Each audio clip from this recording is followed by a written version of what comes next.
ನಮಸ್ಕಾರ ವೀಕ್ಷಕರೇ, ಹೊಸ ಕ್ರಿಮಿನಲ್ ಕಾನೂನುಗಳು ಜುಲೈ 1ರಿಂದ ಜಾರಿಗೆ ಬರುತ್ತೆ ಅಂತೇಳಿ ಕೇಂದ್ರ ಕಾನೂನು ಸಚಿವಾಲಯ ಸ್ಪಷ್ಟನೆಯನ್ನು ನೀಡಿದೆ.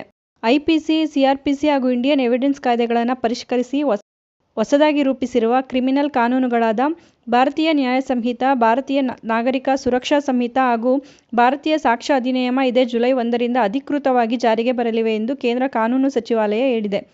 ಈ ಕುರಿತಂತೆ ಹೇಳಿಕೆ ನೀಡಿರುವ ಕೇಂದ್ರ ಕಾನೂನು ಸಚಿವರು, ಜುಲೈ 1ರಿಂದ ಭಾರತೀಯ ನ್ಯಾಯ ಸಂಹಿತ, ಭಾರತೀಯ ನಾಗರಿಕ ಸುರಕ್ಷಾ ಸಂಹಿತ ಮತ್ತು ಭಾರತೀಯ ಸಾಕ್ಷ್ಯ ಕಾಯ್ದೆಗಳು ಜಾರಿಗೆ ಬರಲಿವೆ.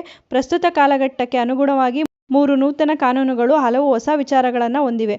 ಹೀಗಾಗಿ ಹೊಸ ಕಾನೂನುಗಳ ಜಾರಿಯನ್ನು ಮರುಪರಿಶೀಲಿಸುವ ಯಾವುದೇ ಸೂಚನೆ ಕೇಂದ್ರದ ಮುಂದಿಲ್ಲ ಎಂದು ತಿಳಿಸಿದ್ದಾರೆ. ಇತ್ತೀಚೆಗೆ ಹಿರಿಯ ವಕೀಲೆಯಾದಂಥ ಇಂದಿರಾ ಜೈಸಿಂಗ್ ಅವರು ಕಾನೂನು ಸಚಿವರಿಗೆ ಪತ್ರ ಬರೆದು ಹೊಸ ಕಾನೂನುಗಳ ಬಗ್ಗೆ ಹಲವು ವಕೀಲರು ಮತ್ತು ಶಿಕ್ಷಣ ತಜ್ಞರ ಕಳವಳ ವ್ಯಕ್ತಪಡಿಸಿದ್ದಾರೆ. ಹೀಗಾಗಿ ಅವುಗಳನ್ನು ತಡೆಹಿಡಿಯಬೇಕು ಎಂದು ಮನವಿ ಮಾಡಿದ್ದರು.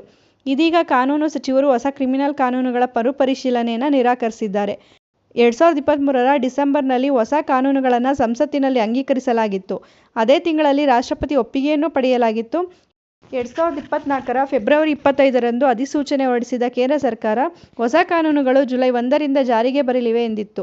ಈ ಒಂದು ಮಾಹಿತಿ ಉಪಯುಕ್ತವಾಗಿದೆ ಅಂತ ಭಾವಿಸ್ತೀನಿ. ಮತ್ತಷ್ಟು ಮಾಹಿತಿಗಾಗಿ ನಮ್ಮ ಚಾನಲನ್ನು ಲೈಕ್ ಮಾಡಿ, ಮತ್ತೊಬ್ಬರಿಗೆ ಈ ವಿಚಾರ ಉಪಯುಕ್ತ ಆಗುತ್ತೆ ಅನಿಸಿದ್ರೆ ಶೇರ್ ಮಾಡಿ. ಹೊಸದಾಗಿ ನೋಡ್ತಾ ಇರೋರು ಸಬ್ಸ್ಕ್ರೈಬ್ ಮಾಡಿಕೊಂಡು ನೋಡಿ. ಕಾನೂನಿನ ಜ್ಞಾನ ಪ್ರತಿಯೊಬ್ಬರಿಗೂ ಉಪಯುಕ್ತ ಆಗುವಂಥದ್ದು. ಬಿಡುವಿನ ಸಮಯದಲ್ಲಿ ಇಂಥ ಉಪಯುಕ್ತ ಮಾಹಿತಿಗಳನ್ನ ತಿಳ್ಕೊಳ್ಳೋದು ಪ್ರತಿಯೊಬ್ಬರಿಗೂ ಉಪಯುಕ್ತ ಆಗುತ್ತೆ ಅಂತ ಹೇಳಿ ಭಾವಿಸ್ತೀನಿ. ಧನ್ಯವಾದಗಳು.